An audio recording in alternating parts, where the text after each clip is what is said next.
Praise the lord. ఈరోజు Bible ధ్యానము దేవుని యొక్క దర్శనము. అపోస్తలుడైన యోహానుకు అనేక శాశ్వతమైన నివాసములను గూర్చిన ప్రత్యక్షతలను, రాబోవు పరమానందమును గూర్చిన ప్రత్యక్షతలను అనుగ్రహించుటకు ముందే ప్రభువు తనను గూర్చిన ఒక స్పష్టమైన దర్శనమొసగెను. ప్రకటన గ్రంథము 1వ అధ్యాయము 14 నుంచి 17వ వచనము వరకు చూడుము. ఆయన తలయు తల వెంట్రుకలను తెల్లని ఉన్నిని పోలినవై హిమమంత ధవలముగా ఉండెను. తల మన యొక్క ఆలోచన వ్యవస్థను, మనస్సును లేక ఆత్మను సూచించుచున్నది. యెషయా గ్రంథము 1వ అధ్యాయము 18వ వచనములో హిమము మరియు ఉన్ని లేక బొచ్చు సర్వోత్కృష్టమైన పవిత్రతకు పోల్చబడినవి. నిశ్చయముగా మన దేవుడు తన మనస్సునందు సర్వోత్కృష్టమైన పవిత్రుడై ఉన్నాడు.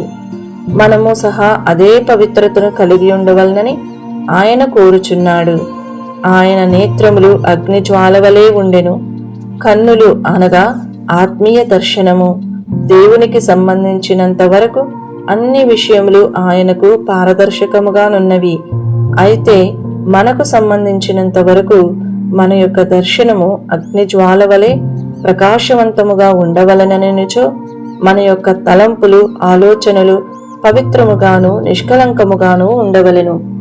ఆయన పాదములు కొలిమిలో పుటము వేయబడి మెరయుచున్న అపరంజితో సమానమై ఉండెను. పాదము మన జీవిత ప్రవర్తన యొక్క ప్రతిబింబమును చూపుచున్నది. మనము మన తలను గూర్చి జాగ్రత్తగా ఉండిన ఎడల మన పాదముల అడుగులు కూడా సక్రమముగా వేయబడును. కొలిమిలో వేయబడిన అనగా అగ్నిలో నుండి దాటి వచ్చుటను సూచించుచున్నది. కొందరు తమ జీవితములను పరిశుభ్రముగా ఉంచుకొనందువలన తమ శోధనలలో నశించిపోవుచున్నారు. అయినను తమ జీవితమును పరిశుద్ధముగా కాపాడుకొని వారిని అగ్ని వంటి శోధనలు నశింపచేయలేవు. ఆ శోధనలు వారి యొక్క పాదములను దగదగా ప్రకాశింపచేయును. నేను ఆయనను చూడగానే చచ్చిన వాని వలె ఆయన పాదముల యొద్ద పడి తిని.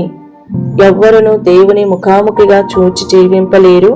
మన దేవుని గురించి మనము ప్రకటనను పొందినప్పుడు స్వార్థము, గర్వము వంటి ప్రాచీన పురుషునికి చనిపోవుదుము.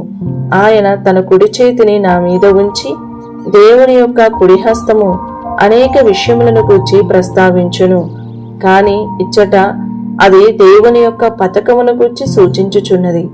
మనము మన స్వార్థములకు చనిపోయిన ఎడల మన జీవితములను గూర్చిన పతకమును దేవుడు మనకిచ్చెదరు. కావున మనము ఆయన పాదముల యొద్ద పడి మరణించుటకై అగోచరుడైన దేవుని యొక్క సర్వోత్కృష్టమైన పవిత్రత యొక్క పారదర్శకమైన దర్శనమును కలిగియుండుటకు వెతకవలెను. అవును, చనిపోవుటకు మిక్కిలి శ్రేష్టమైన స్థలము ఆయన పాదముల చెంతనే.